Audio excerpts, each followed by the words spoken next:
Hi, I'm Zibby Owens, and you're listening to the award-winning podcast, Moms Don't Have Time to Read Books. If you like this podcast, you will love my new anthology called Moms Don't Have Time to Have Kids. Check it out, and you'll hear from 49 authors about all sorts of things moms don't have time to do. All the authors have been on this podcast. Also, check out my TikTok, @with Zibby and Tracy, my other podcast, Sex Talk with Zibby and Tracy. Check out Moms Don't Have Time to Write on Medium. And of course, my new publishing company called Zibby Books. And now back to our daily author interview site and a quick hello from some of my kids. Hi. Hi. Hello. Enjoy the show. Josephine Caminos Oría is the author of SOBREMESA, a memoir of food and love in 13 courses. How'd you like my accent there? Josephine was born in the city of La Plata, Argentina, and raised stateside from infancy on in Pittsburgh, Pennsylvania. Gathering around a table large enough to sit her family of 8, plus 2 for her abuelos on her mom's side, food and the sobremesa that accompanied it was how Josephine learned to make sense of the world. Stories of where she came from and the people she'd left behind were served to Josephine during family sobremesas she savored like meals. Those tales nourished Josephine's imagination and sense of self, setting the table for Josephine's second act, a family and professional life focused around Argentine food and culture. It was in her early 40s, with 5 young children in tow, that Josephine took a chance on herself, leaving a C-level career to make dulce de leche. Today, Josephine, along with her Argentine husband Gaston, is the founder of La Dorita Cooks, an all-natural line of dulce de leche products, and Pittsburgh's first resource-based kitchen incubator for startup and early-stage food makers. In addition, Josephine is the author of the cookbook as food memoir, Dulce de Leche, Recipes, Stories, and Sweet Traditions. The Orías, along with their 5 children, Lucas, Mateo, Nico, Nacho, and Pupe, and golden retriever Andino, are currently living La Vida Lowcountry in Charleston, South Carolina. Welcome, Josephine. Thank you so much for coming on Moms Don't Have Time to Read Books to discuss SOBREMESA. Did I say that right? Yep, Sobremesa, perfect. SOBREMESA, a memoir of food and love in 13 courses. Thanks so much for having me. My pleasure. I love the structure of this book. That it's like I just love. It's so great. It's just amazing. Tell listeners what your memoir is about, and also what inspired you to write it. So it's that ultra general coming of age act, but between Las Pampas in Argentina and the prairie here in the United States. So I was born in Argentina, but grew up in Pittsburgh. And it's really, it's not so much about my life. It's about the spiritual direction my life has taken and the signs. And what better day to talk about that than November 1st, El Día de los Muertos, Saints Day, So, and it's really just about me finding my place in that in between. And that includes coming to terms with both of my cultures, which were, beautiful cultures, but Argentina always felt very far away. It came to losing a big love of my life that led me to go back home. So the heartbreak that actually led me back to Argentina. And then it's really about reckoning those two cultures, falling in love again, and then I would say, following the signs that God gives us, the universe gives us, whatever God is to you or the universe, and where it takes me. So I hope that helps. But also, it's all about conversations around the dinner table. So that was probably the first thing I should have said. No, it's about all those things. Have you read Laura Lynn Jackson's Signs, the book called Signs? No. You should pick that up. It's like very on message for the story. And your other man, jotting it down. The other half, the other man, what did you call him? Hold on. Let me flip to a page. The man who visits the ghost sort of in your story. The gentleman caller? The gentleman caller. Sorry. Yes. The gentleman caller. I'm like, the other half. Yeah. What was it? Yes. Because he's from another era, so. Yes. Wait, so why don't we start with that? Tell me about, I know you track in the book all the times where the gentleman caller sort of comes in and out of the narrative of your life. Right. And Right. At times when, of course, you tell people and it's like, people are like, what are you talking about? Right. So, Right. When was the first time the gentleman caller kind of called? And I know this is only one, This is not the main thing, but, since we're talking about signs. Yeah. So he first came to me and my first boyfriend, which was a boyfriend of almost a decade, when I was about 22, I would say. And he follows me. So, we believe that this man is a ghost in my parents' home. We just can't reckon it. My parents come home. They're kind of like, you guys are crazy. But, just again, these things in my house, like if you talk about ghosts, it also wasn't like, oh my God, what are you talking about? Because spirits in the Latin culture are kind of, I don't want to say accepted, but they're just kind of a norm. So they could be very well. So, and he then continues to haunt me. And I don't want to say haunt because that sounds like a very negative word, but he continues to appear to only me. My boyfriend, my ex-boyfriend at the time, Trip, is the only other person who's ever seen him. And then when I come to a realization, a reckoning of who he is 20 years later, okay, I'm this man will pop in and out of my life, and he really catches me off guard. And a lot of the times I don't really understand it's him till he's gone, if that makes any sense. The hairs on my neck will alert me, but it takes that time to digest. But when I do understand who he is, I realize I had met him when I was 16. He helped me through a car accident, a very terrible car accident. Yeah. But, I don't realize that till years and years later. Can we discuss the car accident? Because my jaw was like on the ground as I was reading about what happened to you. And you went flying through the windshield. They found you next to the car. Oh my gosh. I have a 16 and 17-year-old, and I think of that car accident as they're like newly minted drivers. And I'm like, dear God, I'm yelling at them to take this 30 speed, mile per hour speed curve, slower, when the tragedy of what my brother and I did, we were driving to Miami from Pittsburgh, which is like a 22-hour trip. We tended to caravan all together, my family. We had a family of 8, and we would just want to get through the trip. So I think I had my driver's license for 2 days. It was about midnight, and my brother was trying to convince me to jump over the bench seat of a Suburban and take over. My mom wouldn't let me drive, so she was behind in another car. And somehow he wore me down. I don't know if you have brothers, but I do. I have a brother, and I understand. Was like, oh my God, stop. Okay, 1 hour, then we'll switch back. And anyway, he had it on cruise control. I don't even know that I knew what cruise control was. I still cannot do cruise control, by the way. Yeah, do they even have that? No.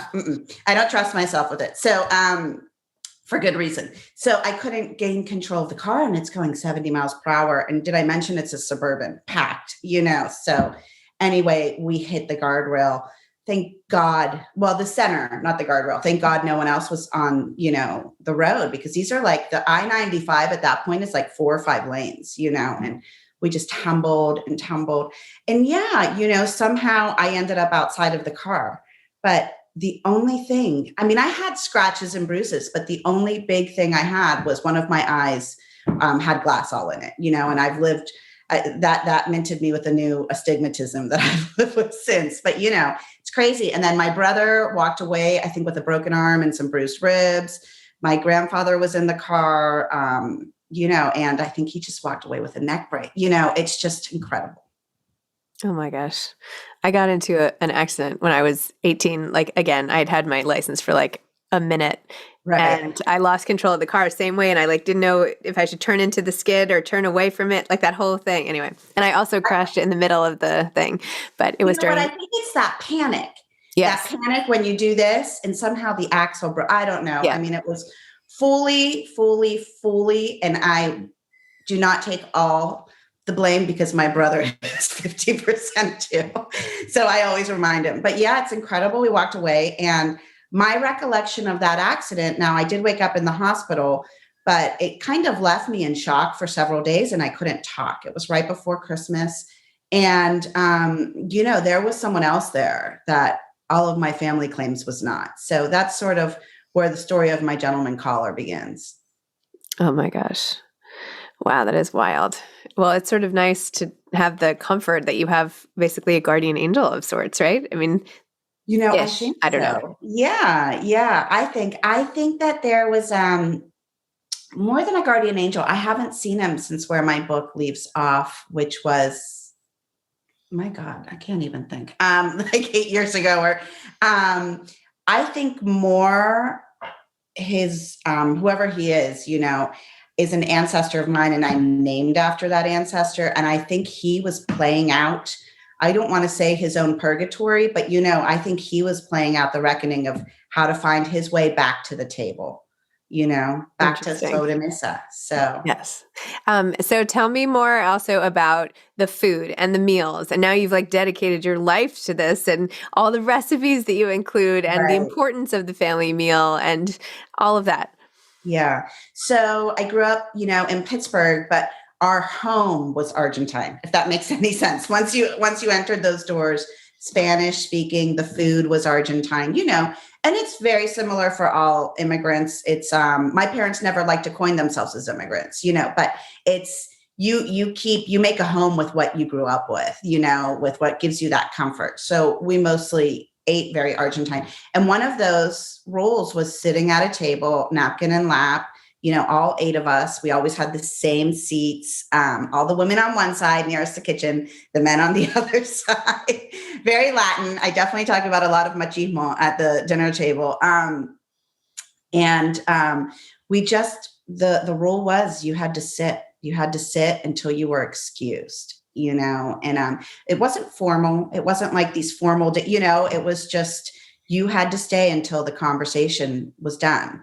And so a lot of times that's tough. And it's tough for parents too, because how annoying is it how many kids do you have? 4? Last time I checked. Yeah. So how annoying is it when they're like, can I get up now? Can I get up now? You're almost like, yes, just get up so I can talk to my husband or, I don't know. But so it's really just about sitting and staying because it's really about the food, but it's so much more than the food. The sobremesa, which is that time you spend around the table after the food's gone, that's like the 5th and final meat course. That's kind of like what serves up the real nourishment. And that's when, the real conversations start coming out, when your guard is down and whether it's something that's been bothering you, eating at you, no pun intended, or if you have a beef with someone at the table, or you just finally, confess something, hey, I'm not feeling good at school, or I didn't have anyone to eat lunch with, that's when we get the kids. That, and when they were little, I used to get them right at bedtime, But so, we just grew up that way, and it was a really important part of our culture. And I believe it gave in me a sense of self, of who I was. I say in the book that it wasn't only, a part of nourishment, a part of our nightly tradition, but it was a way for my parents to pass down their Argentine cultures beyond DNA. And that's important. We can have the DNA, but if it's not instilled. I love that. I love thinking about the idea of the nourishment of the meal coming after the food has been cleared. Yeah. I mean, it's a lot because the food is a portal. Food is a portal. It's a portal to something else. So it opens up conversation, but also, I don't know, can you recall any time where you've eaten something and it stopped you in your tracks and it's like someone's walking beside you? Yes. Like a chessman cookie, which is like my grandmother. So Right. So in this book, it's like you eat something, and as long as we're making the recipes of those who passed before us, it's like they're still alive. They're still there with us. It's true. No, my grandmother actually made this cake. And for the longest time after she passed away, nobody could find the recipe. It was so good. It was like this chocolate chip sponge cake with this really like inch thick, great chocolate frosting. It was so yummy. And then I finally found like this tiny little scrap from like a back of a magazine. I was like, I think this is it. And then my mother-in-law, who was a baker, was like, no, this doesn't make any sense. So she like redid all the ingredients and like we had this one cake, and I was like, this is it. And then my mother-in-law passed away. So now I'm not going to get the cake again. Anyway, it was just that one moment, just the taste of it. And now it has like all sorts of memories. So yes, I love how food just conjures up love. I mean, really, that's what it is, right? It's love and experience. Put it out to her. Put it out to her today on November 1st. Hey, send me that recipe if you can, please. I feel like we're in there's the movie my kids watch all the time, Coco, right? Oh yeah, I don't know. My daughter loves that movie. Oh my gosh, it was so good. So tell me about about the writing of this book. What was it like for you to like relive all of this stuff? And, you shared so much of your private relationships with the reader, which I loved. And it was like so fun getting to know you as you went through everything.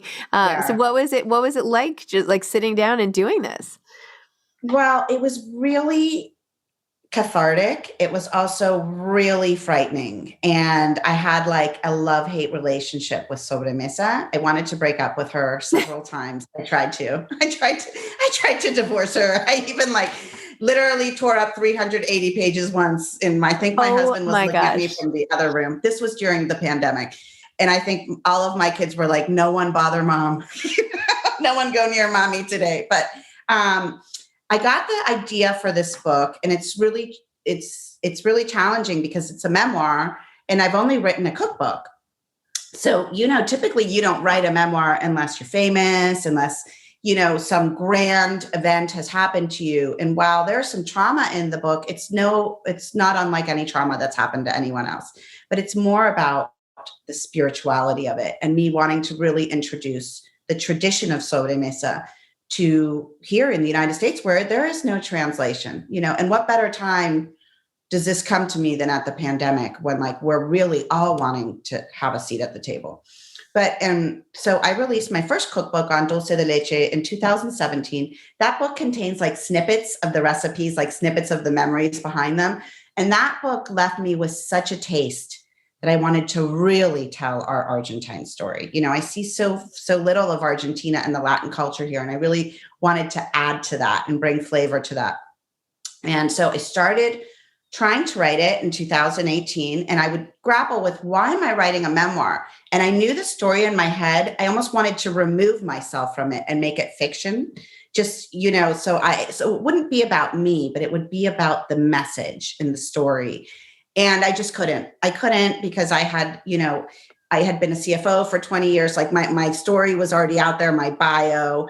My company was named La Dorita, my grandmother's Dorita. So there was no way to remove myself. So finally I had to just, settle in with, okay, I'm going to write about myself.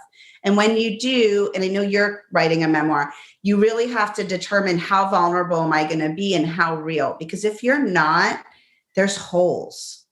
It's like it's not the real truth when you have some omission, and that's really tough, but people want to know the truth. Not everyone will agree with what you say, but so I wrote it for about a year. I would obsess, I was working full time. So I would obsess and wake up at like 2 a.m. when it would just come to me. And I took tons of long walks on the weekends. And I would get it's almost like it would download. And I just couldn't get the storyline right, though. It was during This Is Us. And I kept trying to think I'm this magnificent writer and like doing like back and forth. And then, like my husband would read it or read part of it and he'd be like, I'm confused and I've lived this with you, So it took me a long time. I did get a first draft. I then had like an editor that I used for my first book that I just a private, which I can always give her name out if anyone wants. She's spectacular. And then I started querying it and just nothing, I probably queried 200, 300, people. I wanted to get an agent. Well, independent publishers and agents, and just nothing. And I kept getting almost no feedback. And finally it was like, someone said to me, I love your story. I actually love the story, but first of all, who are you to write this story? Like, and second of all, in other words, very nicely, but what's your platform? And second of all, it's not cohesive. So the pandemic hit and I had really been like grappling, do I continue with this? And one day my husband said to me, you just need to write the damn thing, because if you talk to me about it one more time. So believe it or not, those 380 pages that I had like ripped up, granted, I saved it on my Mac. But we sat down and in 2 weeks I reconfigured, I had like my timeline, reconfigured it. And he sat down and read every single chapter with me, which is something my husband and we've worked together, but don't, and it just worked. Wow. It just worked. The story came together. And maybe it took that time with the pandemic. We had a food company. So we have a food company. So we were completely, all public things stopped. So we were at home with our 5 kids and it just came together, but it almost didn't. I think if the pandemic hadn't happened, I may still be grappling with it. So how did you manage the food business piece of the pandemic? Like, how did you have to? Really challenging. So we have a food product, dulce de leche, and we also have an incubator kitchen, which is, we have like startups who come and work out of our space. We have a 6,000 square foot building and all these different kitchens. And that's, instead of like building their own, they come and use ours. So we have anyone from like a huge meal subscription company, which does thousands and thousands of dollars a week, to, a grandma who likes to do the seasonal farmers markets and sell her quiches and sauces and wedding soup. So just kind of everything, but they are all businesses. So that really, it all kind of just halted except for our meal subscription companies, which those members kept us going. And if we were to close, everyone was to close. Do you see what I mean? So it was a lot of pressure on us. We have about 23 companies. And if I closed our doors, I was closing them on all of those companies. The dulce de leche side of it really suffered. And now we're looking to see how we can have someone manufacture it, just because the milk, everything went up in ingredients so much that it no longer made sense to make it. And my husband and I we do Argentine food, and that just got obliterated. So, it was really hard because we were doing large corporate events and cooking classes for doctors. We did a lot of team building, and all of that just disappears. And the really hard part was that you were having to return a lot of money for, deposits and stuff. So anyway, it led me to move down to Charleston, South Carolina with my kids. We still have the company. We still have the culinary incubator kitchen, but I came down to help my brother, who has a real estate brokerage company, because he was killing it. While food was being obliterated, real estate soared. And so I just knew I needed to pad our income, to keep the company going. So it hasn't been easy, but I will tell you, I'm still in Charleston. My husband is in Pittsburgh, and, we just make it work. And we're looking to start something down here. So probably sell Pittsburgh, but make sure it keeps going, the culinary incubator. But it really turned our lives upside down. And in all of that, I published the book, the book came out. So, oh my gosh. Well, I helped actually my husband's grandmother, has this amazing crumb cake recipe. So a couple of years ago, I helped them turn it into a business. And they were in Charleston. Yeah. It's called Nini's Treats. And they did find a co-packer, actually. And so it's manufactured in Texas somewhere, but you can get it on Goldbelly. But I should send you a cake or something. But anyway, it's really yummy. God, I'll check it out. But we did spend, we were trying to find space in Charleston, and they did share a kitchen. And anyway, I've been in that world. Yeah. And it had to be shipped frozen, and it was a whole thing. So, yeah. Yeah. Food is very bureaucratic. People don't realize it. They're like, oh, I have this recipe. I'd love to do it. And then once they realize the 25 hurdles they have to jump through, it's a lot. And, it's a lot. It should be, we're ingesting that food, but it's we talked to also the famous, who was the famous biscuit company in Charleston? Have you been there? Oh, Callie's. Yeah. Yeah. So we got in touch with Callie's and tried to use their co-packer, and I don't know. Anyway. She's releasing a book now. She's releasing a book? I think so. It's Easy Dinners or something. Yeah. You should do a thing with her. I know. We'll see. Okay. She's kind of Charleston royalty though. Still, Charleston, the world of Charleston food. I know. So it's fun. Can you still buy your dulce de leche? Could I go online and buy it?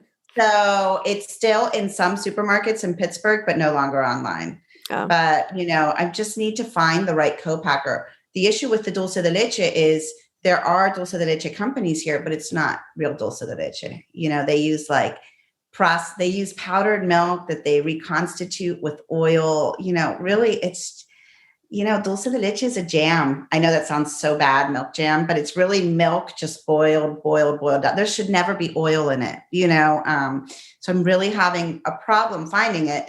There's also that flip side, which the real thing is still not manufactured here, which obviously is an opportunity, but it's also a challenge. So Interesting. So we'll Well, see. if you want, I mean, I'm sure you've done your investigation, but it took a long, long time to find the right co-packer for Nini's treats. So if you want that information, let me know. I can get it. Gosh, My I would love sister-in-law is it. running that business now, but Oh, great. yeah. Oh, Anyway. nice. Um, so okay, so now you're in Charleston, you have the book out. What next? You're like, are you going into real estate? Are you like, what is and are you gonna, how are you gonna keep writing and cooking? Like, what's right. Well, I've been wearing many hats for so many years now.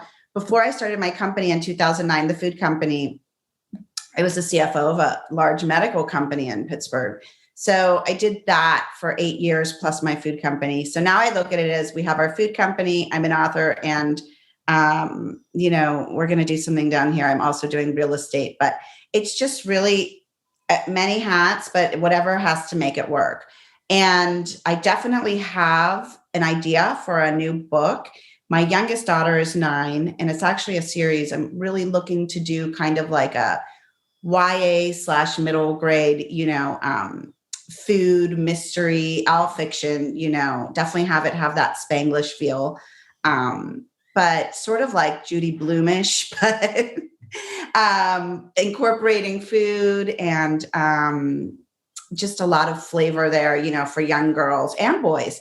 Hopefully that would include recipes too, and would let them start cooking in the kitchen. I'm very much an advocate that kids should know by the age of 8 to make their own eggs. It's a self-preservation tool to cook. And also it's a way to learn to love yourself and to love others. So, but that's brewing in my head. I haven't had that lightning bolt yet to sit down and write. So I try to go on walks and, I invite my spirit guides. I'm like, come on, give me divine inspiration. I need that. But in the meantime, until we sell our company in Pittsburgh and kind of figure out the dulce de leche side, I am focusing on real estate because the pandemic, if anything, it made entrepreneurship very real. You just have to keep on producing income no matter how it is. So with the books, I'm not at that point yet. So I do have to continue to pad otherwise. But we are constantly, my husband and I, when he's here, we're looking at spaces. We really want to create our own Argentine food concept here. And while, in Pittsburgh, we help a lot of entrepreneurs, I feel that in doing that business, we kind of lost ourselves and what we wanted to do together. We were doing it, but more on a corporate level. And now we want to do it for the public. And, I think Charleston's a great place to do it. So there's lots of hats, it's just how to get it all done. Right. Yeah. Just and 5 kids. Right. Moms don't have time to read. Moms don't have time to write all the time. It's true. Yeah. So your kids are 9 to what? So my youngest is 9. She's a girl. And then my oldest is 18. The other 4 are boys. So I've got an 18, 16, 15, and 13-year-old. Wow. So yeah.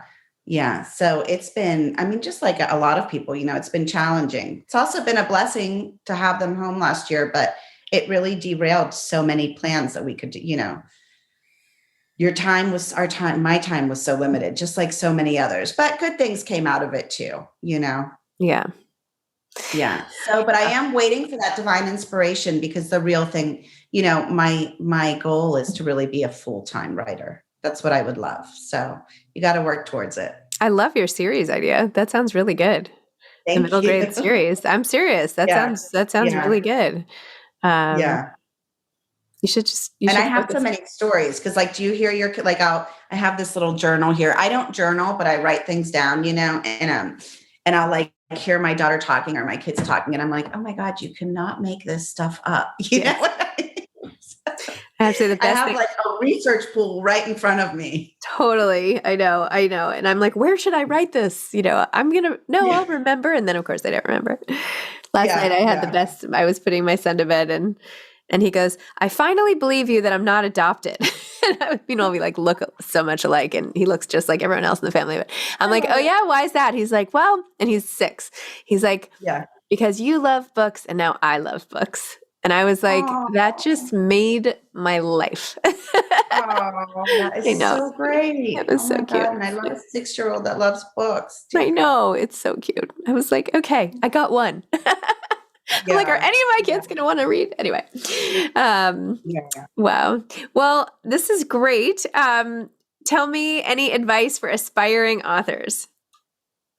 Oh gosh. I think I'd say, first of all, just get out of your own head, because sometimes we are our worst enemies, where we have this idea. And I've talked to a lot of people. I've actually had people ask me, how do I know if I'm a writer? And I'll look at them and I'll say, well, do you have an idea? Have you written? And no, I haven't published anything. Well, have you tried? It's like, if the story won't leave you alone, it needs to come out. So give yourself a chance to be a writer, and it just takes a lot of dedication, a lot of patience, because, all those no's that you'll receive, the non-answered queries, which are, even, I think sometimes the non-answered ones are worse than the no's, because it's just like you feel invisible after all this time you've put into things. And you just have to get that one yes, and with both of my books, I spent a ton of time in Barnes and Nobles and other stores looking at books like mine, seeing who the agents are, if I could find it, who the publisher is. You have to really just do a ton of research on like what the market is, who are the publishing houses that would maybe, best be home for you. And the other thing I would say is, a lot of people say, write every day. It's not realistic, at least not in my world. If you're not writing every day, it's okay. But I would always make sure to get out and walk in nature, because that's when I would seem to be able to clear my head enough.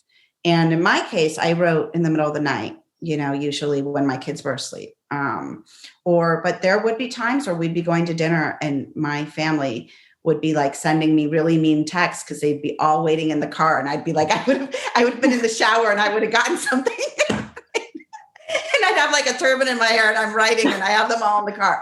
So you can become very self-absorbed writing, but I would just say, keep doing it. And the other and final thing I would say about it is, if you're writing, protect your work, protect your ideas, and protect your heart. Because if you start telling too many people about it, not everyone is going to see it like you see your work, so you really have to find your voice, whether it's a fictional character's voice. If you're writing a memoir, it's really your voice, because if you start sharing it with brothers, sisters, a couple of friends here, your voice gets lost and you start taking in all these ideas before you've really fleshed this thing out yourself, and I kind of learned that the hard way.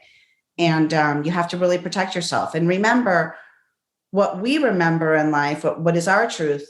Someone sees it through a different lens, so really protect your work until you're ready to share it, and choose 2 or 3 people, that you really admire. Maybe someone, let's just say if you're writing a memoir, maybe someone who you know professionally but doesn't know your life. That's always a good thing, to have someone read it who doesn't know you well. And then 1 or 2 confidants. But you have to remember, if you start wanting the approval of all, it's just not going to happen. And you sacrifice yourself for that approval. Good life lesson too. Yeah. Yeah, certainly. Certainly. Wow. Well, Josephine, thank you. This was so fun to talk to you. And I hope that one day you do become a full-time writer, and that, the dream comes true and the spirit guides sort of lead you down that path. So, I say get to work on the children's book, on the middle grade series. I think that sounds awesome. So. I know. I will. Thanks so much, Sibby. I appreciate it. And good luck with your own writing. Thank you. Okay. Bye-bye. Bye-bye. Bye. Thanks for listening to this episode of Moms Don't Have Time to Read Books. Don't forget to follow me on Instagram at Zibby Owens and at Moms Don't Have Time to Read Books. Also sign up for my newsletter at zibbyowens.com and sign up for my virtual book club and meet lots of authors on Zoom every other week. Thanks so much to Steve and Ryan at Texture Sound for the sound editing. And thank you to Morning Moon Productions for providing this fantastic intro and outro music.